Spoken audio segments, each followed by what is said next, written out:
Dear students, welcome back to my channel. Homework ക്ലാസ്സിൻ്റെ പുതിയൊരു വീഡിയോയിലേക്ക് എല്ലാ കൂട്ടുകാർക്കും സ്വാഗതം. ഇന്ന് നമ്മളുടെ സോഷ്യൽ സയൻസിൻ്റെ ക്ലാസ് ഉണ്ടായിരുന്നു. 5ാമത്തെ അധ്യായമായ the earth myth and reality, ഭൂമി കഥയും കാര്യവും, ഈ ചാപ്റ്ററാണ് നമ്മൾ പഠിച്ചുകൊണ്ടിരിക്കുന്നത് അല്ലേ. അപ്പോൾ ഇതുമായി ബന്ധപ്പെട്ട ഇന്നത്തെ പ്രധാനപ്പെട്ട കാര്യങ്ങളും അതുപോലെ തന്നെ നിങ്ങളുടെ വർക്ക്ഷീറ്റ്സും എല്ലാ ക്വസ്റ്റ്യൻസും ഞാനിതിൽ ഉൾപ്പെടുത്തിയിട്ടുണ്ട്. അപ്പോൾ ക്ലാസ് മുഴുവനായിട്ട് കാണുക. ഇഷ്ടപ്പെട്ടാൽ കൂട്ടുകാർക്കൊക്കെ ഷെയർ ചെയ്ത് കൊടുക്കുക. ഇതുവരെ നമ്മുടെ ചാനൽ സബ്സ്ക്രൈബ് ചെയ്യാത്ത ആരെങ്കിലും ഉണ്ടെങ്കിൽ മറക്കാതെ തന്നെ ചാനൽ സബ്സ്ക്രൈബ് ചെയ്യുക. ഓക്കെ, അപ്പോൾ ക്ലാസ് തുടങ്ങുന്നതിന് മുൻപ് ഒരു കാര്യം പറയട്ടെ. ഇന്നലെ ഹിന്ദിയുടെ ക്ലാസ് ഉണ്ടായിരുന്നു, പക്ഷേ എനിക്കത് ചെയ്യാനായിട്ട് പറ്റിയില്ല. നിങ്ങൾ കുറേ പേര് കമൻറ്റ് ഇട്ടതൊക്കെ ഞാൻ കണ്ടു, പക്ഷേ റിപ്ലൈ തരാനും പറ്റിയില്ല. അപ്പോൾ ആ ക്ലാസ് ഇന്നിപ്പോൾ ഞാൻ ഈ സോഷ്യൽ സയൻസ് വന്നുകൊണ്ട് ഇത് ചെയ്യാമെന്ന് വിചാരിച്ച് ഇതങ്ങ് ചെയ്തു. ഹിന്ദി ഞാൻ ഒന്നെങ്കിൽ ഇന്ന് അല്ലെങ്കിൽ നാളെ രാവിലെ ആയിട്ട് അപ്ലോഡ് ചെയ്യാം. വൈകിയതിന് സോറി, എനിക്ക് ചെയ്യാൻ പറ്റാത്തതുകൊണ്ടാണ്. പിന്നെ അപ്പോൾ അത്രയേ ഉള്ളൂ. അപ്പോൾ നമുക്ക് സ്റ്റാർട്ട് ചെയ്യാം.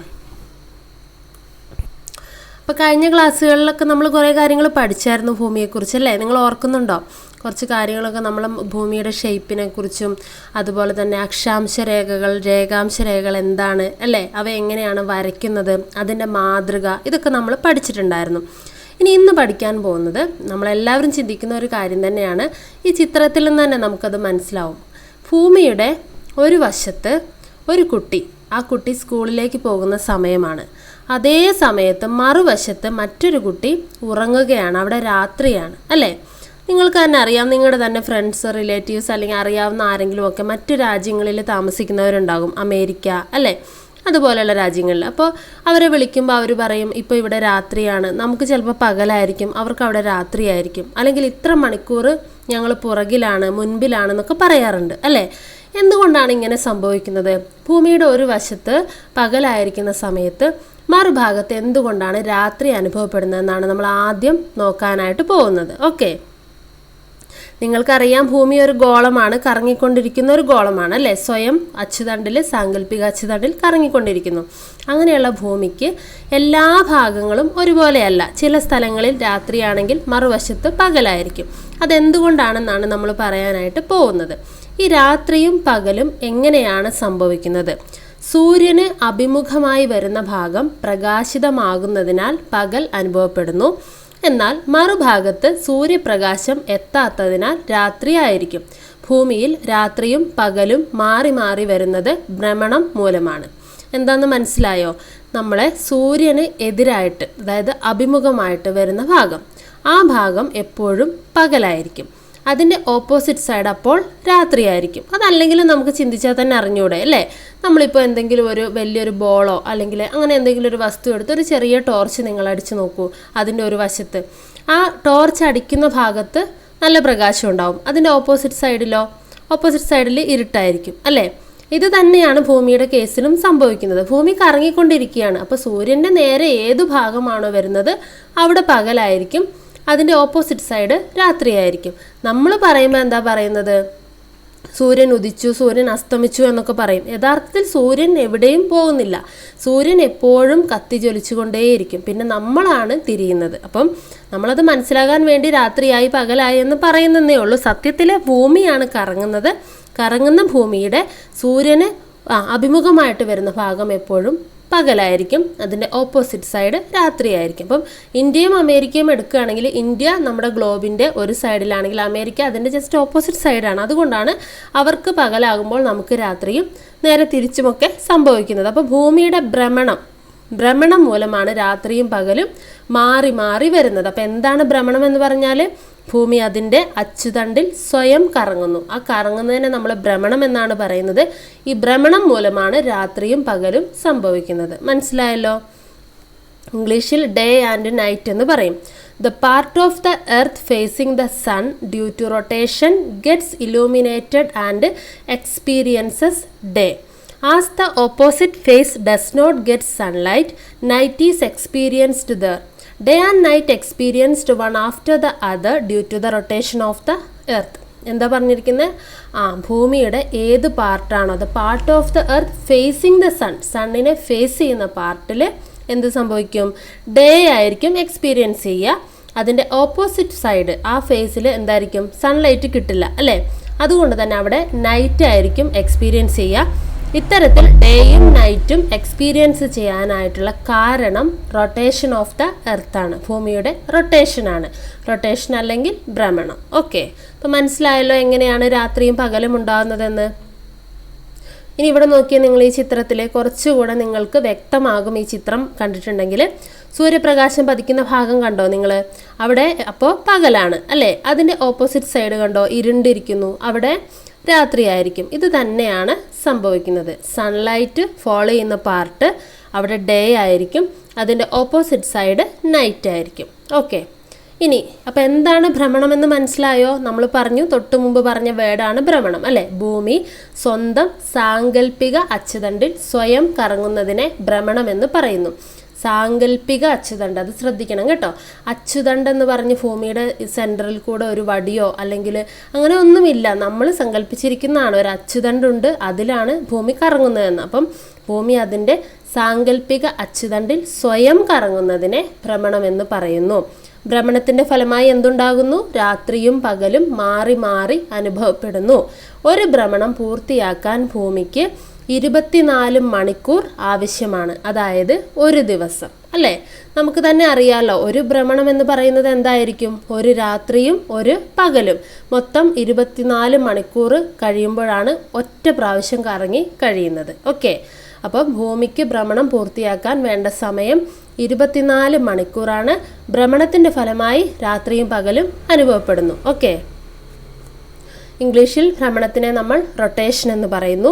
The spinning of the earth on its imaginary axis is called rotation. എന്താണ് റൊട്ടേഷൻ? സ്പിന്നിങ്. സ്പിന്നിങ് എന്ന് പറഞ്ഞാൽ എന്താണ്? തിരിയുക, കറങ്ങുക അല്ലേ? The spinning of the earth on its imaginary axis, കണ്ടോ? ഇമാജിനറി ആക്സിസ്, സാങ്കല്പിക അച്ചുതണ്ട്, ഈസ് കോൾഡ് റൊട്ടേഷൻ. റൊട്ടേഷൻ എന്താണെന്ന് മനസ്സിലായി. Day and night experienced one after another due to the rotation of the earth. ഭൂമിയുടെ റൊട്ടേഷൻ മൂലം സംഭവിക്കുന്ന രണ്ട് കാര്യങ്ങളാണ് day and night. The earth takes 24 hours to complete one rotation. ഒരു റൊട്ടേഷൻ പൂർത്തിയാക്കാൻ ഭൂമി 24 മണിക്കൂർ എടുക്കുന്നു. ഓക്കെ, ഇപ്പോൾ നിങ്ങളൊന്ന് ആലോചിച്ച് നോക്കിയേ, ഭൂമി ഒരു ദിവസം ഈ കറക്കം അങ്ങോട്ട് നിർത്തിക്കഴിഞ്ഞാൽ എന്തായിരിക്കും സംഭവിക്കുക? കറക്കം നിർത്തിയെന്ന് വിചാരിക്കുക, സ്വയം അച്ചുതണ്ടിൽ കറങ്ങുന്നില്ല. അങ്ങനെ സംഭവിച്ചു കഴിഞ്ഞാൽ നിങ്ങൾ ആലോചിച്ച് നോക്കൂ, പകലായിരിക്കുന്ന രാജ്യങ്ങളിൽ പകൽ തന്നെയും അല്ലേ, രാത്രി ആയിരിക്കുന്ന സ്ഥലങ്ങളിൽ രാത്രി മാത്രം, ആ ഒരു രീതിയിലായിരിക്കും വരിക അല്ലേ? അപ്പം അതൊന്നും സംഭവിക്കാതിരിക്കുന്നത് ഭൂമി കറക്റ്റായിട്ട് കറങ്ങുന്നത് കൊണ്ടാണ്. ഓക്കെ, ഇനി നമ്മുടെ ഒരു വർക്ക്ഷീറ്റാണ്, നിങ്ങളിത് ചെയ്തിട്ട് അയച്ചു കൊടുക്കേണ്ടതാണ്. ഇതെന്താണെന്ന് നമുക്കൊന്ന് വായിച്ചു നോക്കാം. മുകളിൽ തന്നിട്ടുള്ള ചിത്രങ്ങളിൽ ഭൂമിയിൽ പകൽ അനുഭവപ്പെടുന്ന ഭാഗം മഞ്ഞ ക്രയോൺ ഉപയോഗിച്ചും രാത്രി അനുഭവപ്പെടുന്ന ഭാഗം കറുത്ത ക്രയോൺ ഉപയോഗിച്ചും നിറം നൽകുമെന്നാണ് പറഞ്ഞിരിക്കുന്നത്. അപ്പോൾ ചിത്രം കണ്ടപ്പോൾ നിങ്ങൾക്ക് മനസ്സിലായില്ലേ? സൂര്യപ്രകാശം പതിക്കുന്നതായിട്ട് കാണിക്കുന്നുണ്ട്. ഭൂമിയുടെ ഭ്രമണം പറഞ്ഞിട്ടുണ്ട്, പടിഞ്ഞാറ് നിന്നും കിഴക്കോട്ടാണ് ഭൂമിയുടെ ഭ്രമണം. ചന്ദ്രനെയും കാണിച്ചിട്ടുണ്ട്. അപ്പം ഇവിടെ എവിടെയായിരിക്കും നമ്മൾ മഞ്ഞ കളറിൽ ക്രയോൺ ഉപയോഗിച്ച് കളർ ചെയ്യേണ്ടത്? സൂര്യപ്രകാശം പതിക്കുന്ന ഭാഗം അല്ലേ? അതിൻ്റെ ഓപ്പോസിറ്റ് സൈഡ്, ഓപ്പോസിറ്റ് പകുതിയിൽ നിങ്ങൾ എന്ത് ചെയ്യണം? കറുത്ത ക്രയോൺ ഉപയോഗിച്ച് നിറം കൊടുക്കുക. ഓക്കെ, ഇത് നിങ്ങൾ സ്വന്തമായിട്ട് ചെയ്യുക, എളുപ്പമല്ലേ? എന്നിട്ട് ടീച്ചർക്ക് അയച്ചു കൊടുക്കുക.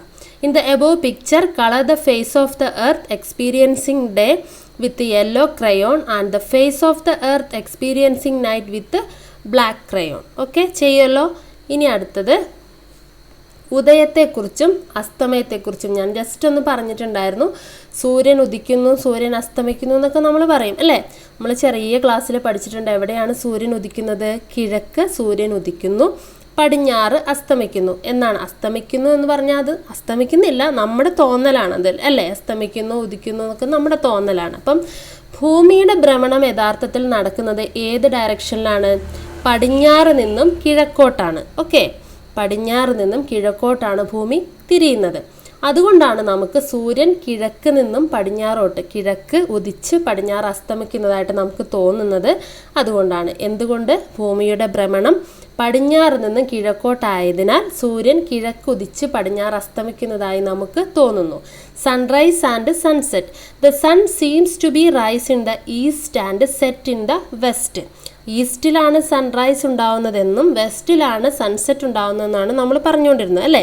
അതെന്തുകൊണ്ടാണ് അങ്ങനെ തോന്നുന്നത്? It is because of the rotation of the earth from west to east. വെസ്റ്റിൽ നിന്നും ഈസ്റ്റിലേക്കാണ് എർത്ത് റൊട്ടേറ്റ് ചെയ്യുന്നത്. അതുകൊണ്ടാണ് സണ്ണ് ഈസ്റ്റിൽ റൈസ് ചെയ്യുന്നതായിട്ടും വെസ്റ്റിൽ സെറ്റ് ചെയ്യുന്നതായിട്ടും നമുക്ക് തോന്നുന്നത്. ഓക്കെ, അങ്ങനെയാണെങ്കിൽ അടുത്ത വർക്ക്ഷീറ്റ്. ഓരോ ചിത്രത്തിലെയും നിഴലിനെ അടിസ്ഥാനമാക്കി യഥാസ്ഥാനത്ത് സൂര്യനെ വരച്ചു ചേർക്കുക. ഇപ്പം നമ്മൾ പറഞ്ഞേ ഉള്ളൂ അല്ലേ, നിഴൽ എവിടെയാണ് ഉണ്ടാവുക? സൂര്യൻ എവിടെ നിന്നാണോ പ്രകാശം ഏത് ഭാഗത്തേക്കാണോ പതിക്കുന്നത് അതിൻ്റെ എതിർ ദിശയിലായിരിക്കും എപ്പോഴും നിഴൽ രൂപപ്പെടുന്നത് അല്ലേ. അപ്പോൾ ഈ ആദ്യത്തെ ചിത്രത്തിൽ നിങ്ങൾ കണ്ടോ നിഴൽ എങ്ങോട്ടാണ് പോയതെന്ന്? അതിൻ്റെ ഓപ്പോസിറ്റ് സൈഡിലായിരിക്കും സൂര്യൻ ഉണ്ടാവുക. രണ്ടാമത്തെ ചിത്രത്തിലോ ചെറിയൊരു നിഴലേ ഉള്ളൂ, നിഴലിൻ്റെ നീളം കുറഞ്ഞു. എപ്പോഴാണ് നിഴലിൻ്റെ നീളം കുറയുക? സൂര്യൻ ഏറ്റവും മുകളിൽ വരുമ്പോൾ അല്ലേ, ആ വസ്തുവിൻ്റെ നേർ മുകളിലായിട്ട് വരുമ്പോഴാണ് നിഴൽ ചെറുതാവുക. മൂന്നാമത്തെ ചിത്രം നോക്കിയാൽ നിങ്ങൾ, അവിടെ നിഴൽ വീണ്ടും മാറി അല്ലേ. അപ്പോൾ നമുക്ക് എങ്ങനെയാണ് വരച്ച് ചേർക്കുക? ഞാനിവിടെ ഒരു ചെറിയ വട്ടമൊക്കെ വരച്ചിട്ടുണ്ട്, സൂര്യനാണെന്ന് നിങ്ങൾ വിചാരിക്കുക കേട്ടോ. അപ്പോൾ നിങ്ങൾ ഫസ്റ്റ് ചിത്രത്തിൽ കണ്ടോ എവിടെയാണ് നിഴൽ വരുന്നതിൻ്റെ ഓപ്പോസിറ്റാണ് സൂര്യനെ വരയ്ക്കേണ്ടത്.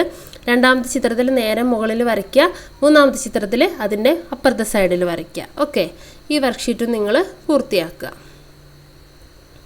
ഇനി അടുത്തൊരു പ്രതിഭാസം അല്ലെങ്കിൽ ഭൂമിയുടെ മറ്റൊരു കറക്കത്തെക്കുറിച്ചാണ് നമ്മൾ പഠിക്കുന്നത്.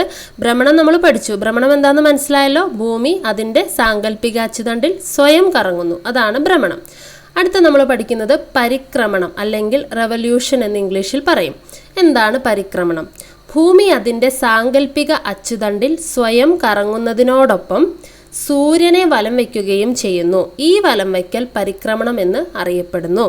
ഒരു പരിക്രമണം പൂർത്തിയാക്കാൻ 365 കാൽ ദിവസം വേണം. അതായത് ഭൂമി സ്വയം കറങ്ങുന്നു എന്ന് നമ്മൾ പറഞ്ഞു അല്ലേ, ഭ്രമണം.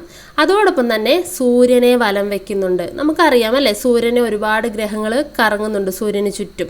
അതുപോലെ തന്നെ ഭൂമിയും കറങ്ങുന്നുണ്ട്. ഈ കറക്കത്തെ പറയുന്ന പേരാണ് പരിക്രമണം. ഇത്തരത്തിൽ ഒരു പ്രാവശ്യം സൂര്യനെ വലം വയ്ക്കാൻ ഭൂമിക്ക് വേണ്ട സമയം എത്രയെന്ന് നോക്കിക്കേ, 365 ദിവസം. 365 ദിവസം പിന്നെ ഒരു കാൽ ദിവസം കൂടെ, അതായത് 365 ദിവസം വേണം. അതായത് ഒരു വർഷം അല്ലേ. നമ്മൾ ഒരു വർഷം എന്ന് കണക്കാക്കുന്നത് 365 ദിവസം എന്നാണ് നമ്മൾ പറയുക. സാധാരണ ഒരു വർഷം എത്ര ദിവസമാണെന്ന് ചോദിച്ചാൽ 365 എന്ന് പറയും അല്ലേ. 365 കാൽ ദിവസം ആണ് വേണ്ടത്. Revolution. Along with the rotation on its axis, the earth also moves around the sun. The movement of the earth around the sun is called revolution. The earth takes 365 1/4 days to complete one revolution. മനസ്സിലായല്ലോ. സ്വന്തം ആക്സിസിൽ rotate ചെയ്യുന്നതിനോടൊപ്പം earth എന്ത് ചെയ്യുന്നു? സണ്ണിന് ചുറ്റും move ചെയ്യുന്നു. ഈ മൂവ്മെൻറ്റിനെ നമ്മൾ പറയുന്ന പേരാണ് റെവല്യൂഷൻ. ഒരു റെവല്യൂഷൻ കംപ്ലീറ്റ് ആകാൻ വേണ്ടി എർത്ത് എടുക്കുന്ന ടൈമാണ് 365 and 1/4 days.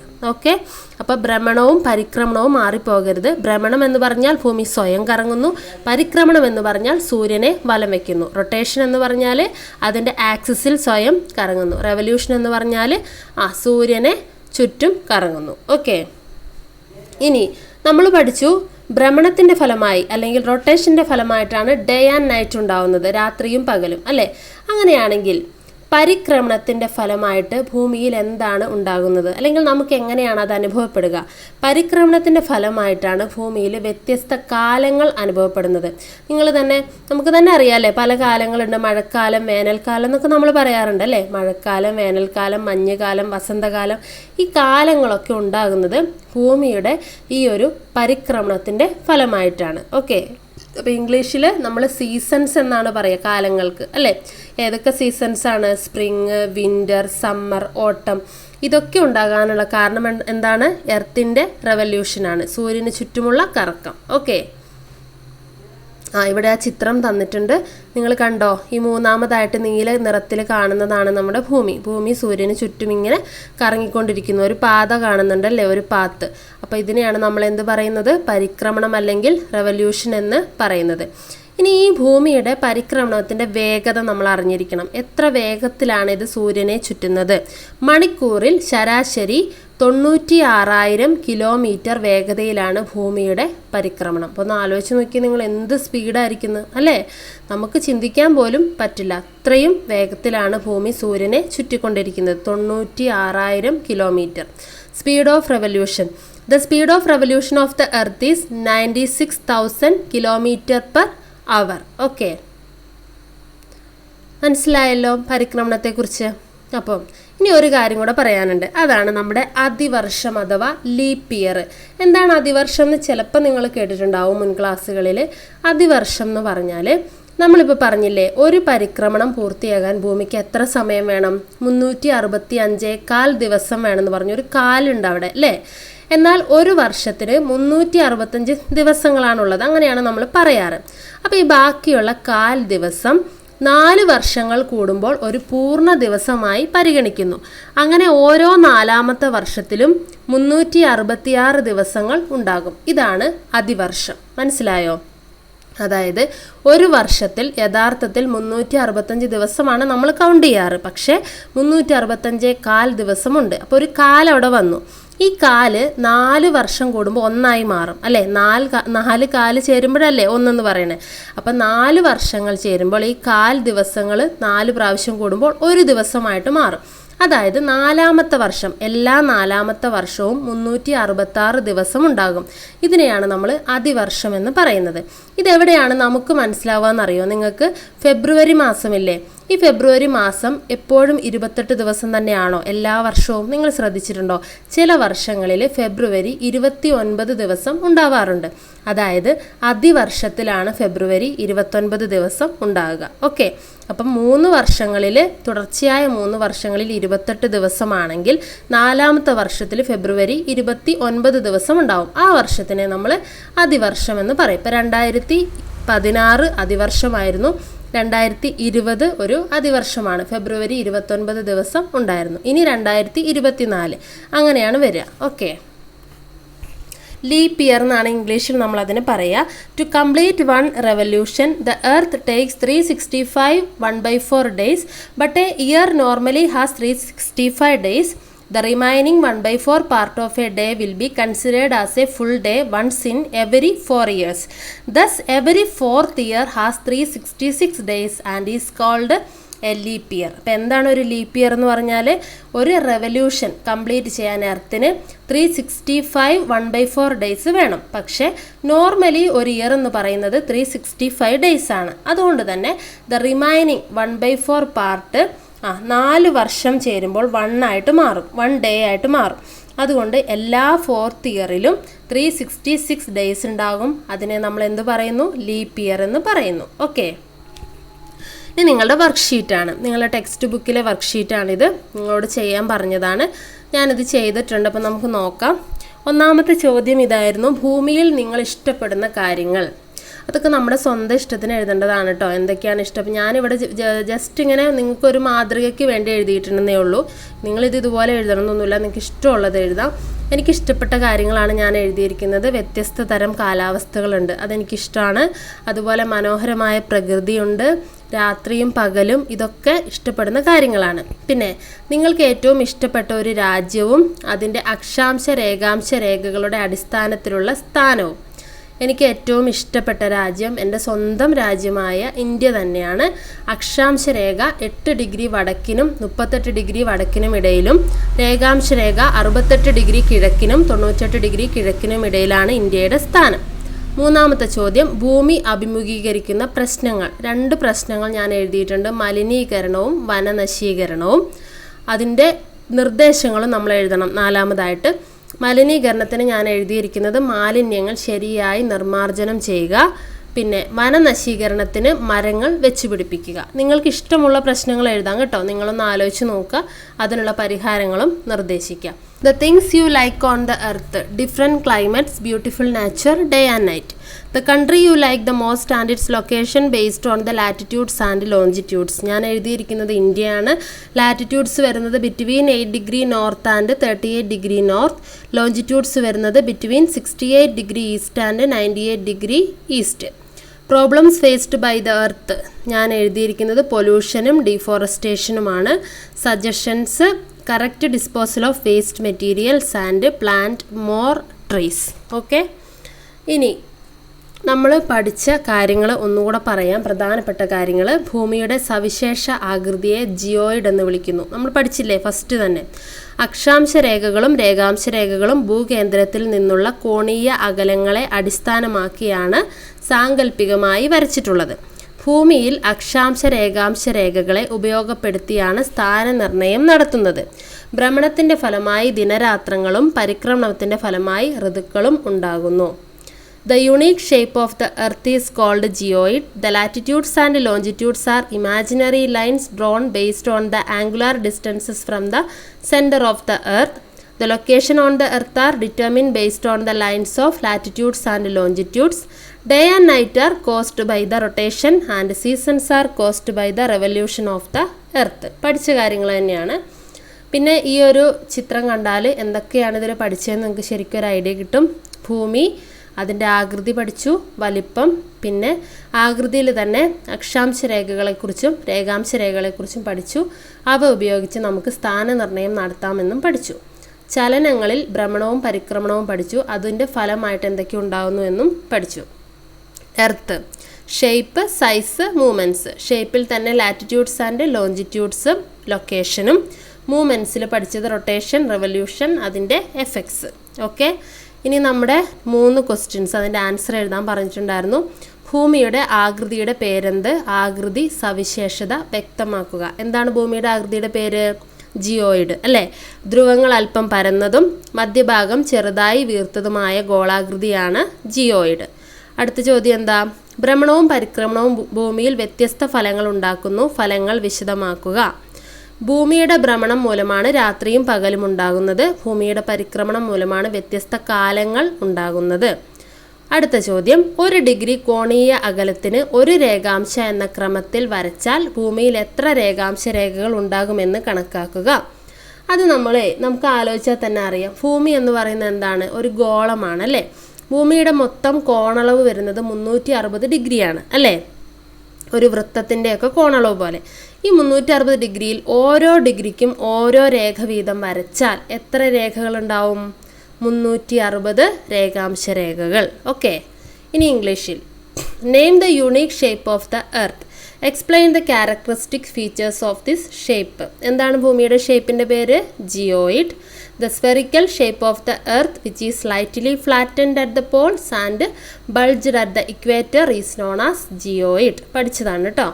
Rotation and revolution cause varied effects. Explain the effects. എന്തൊക്കെയാണ് ഉണ്ടാവുക? Rotation causes to day and night in earth and revolution of earth causes to different seasons in earth. നമ്മൾ പഠിച്ചതല്ലേ ഇപ്പം. If one longitude is drawn for every 1 degree of angular distance, how many longitudes will be there on earth? 1 degree വീതം വരുന്ന longitudes വരച്ചാൽ എത്ര longitudes ഉണ്ടാവും എന്നാണ് ചോദിച്ചിരിക്കുന്നത്? 360 longitudes. Okay, ഇനി അടുത്തത് ഒരു പ്രവർത്തനം നിങ്ങൾ ചെയ്യേണ്ടതാണ്. അക്ഷാംശ രേഖാംശ രേഖകൾ യഥാക്രമം ഭൂകേന്ദ്രത്തിൽ നിന്നും കോണീയ അകലങ്ങളാണെന്ന് സ്ഥാപിക്കാൻ കഴിയുന്ന ഒരു മാതൃക നിർമ്മിച്ച് സാമൂഹ്യശാസ്ത്ര ക്ലാസ്സിൽ പ്രദർശിപ്പിക്കൂ. Make a model to prove that the lines of latitudes and longitudes are angular distances from the centre of the earth and display it in the social science class. അത് നിങ്ങൾ സ്വന്തമായിട്ട് ചെയ്യുക. നിങ്ങൾക്ക് ഒരു ബോൾ വെച്ചിട്ടോ, അല്ലെങ്കിൽ നമ്മൾ ആദ്യത്തെ ക്ലാസ്സുകളൊക്കെ പറഞ്ഞിട്ടുണ്ടായിരുന്നു ബോളൊക്കെ വെച്ചിട്ട് നമുക്ക് ചെയ്യാം. അപ്പോൾ നിങ്ങളുടെ ഒരു ഐഡിയ ആലോചിക്കുക, നിങ്ങൾ അങ്ങനെ ഒരു മാതൃക നിർമ്മിക്കാൻ പറ്റുമോ എന്ന് നോക്കുക. ഓക്കെ, അപ്പോൾ ഇത്രയേ ഉള്ളൂ ഇന്നത്തെ ക്ലാസ്സുമായി ബന്ധപ്പെട്ട പ്രവർത്തനങ്ങൾ. ഇനി ഞാൻ ഏതെങ്കിലും പ്രവർത്തനങ്ങൾ വിട്ടുപോയിട്ടുണ്ടെങ്കിൽ അല്ലെങ്കിൽ ഏതെങ്കിലും ചോദ്യങ്ങൾ വിട്ടുപോയിട്ടുണ്ടെങ്കിൽ നിങ്ങൾ കമൻറ്റ് ചെയ്യുക. കമൻറ്റ് ചെയ്താൽ മതി. ഞാൻ റിപ്ലൈ തരാൻ ചിലപ്പോൾ സമയം ഉണ്ടാവില്ല, പക്ഷെ എന്നാലും നിങ്ങളുടെ കമൻസൊക്കെ കാണാറുണ്ട്. അതുപോലെ തന്നെ എന്തെങ്കിലും കൂടുതൽ പ്രവർത്തനങ്ങളുണ്ടെങ്കിൽ അതും കമൻറ്റ് ചെയ്യുക. ഈ അധ്യായം കഴിഞ്ഞിട്ടുണ്ട്. ഇതുമായി ബന്ധപ്പെട്ട ഒരു വീഡിയോ കൂടെ എന്തായാലും ചെയ്യുന്നുണ്ട്. അപ്പോൾ നിങ്ങൾ ക്വസ്റ്റ്യൻസൊക്കെ കമൻറ്റ് ചെയ്യുക. അപ്പോൾ നമുക്കിനി അടുത്തൊരു ക്ലാസ്സിൽ കാണാം. ബൈ.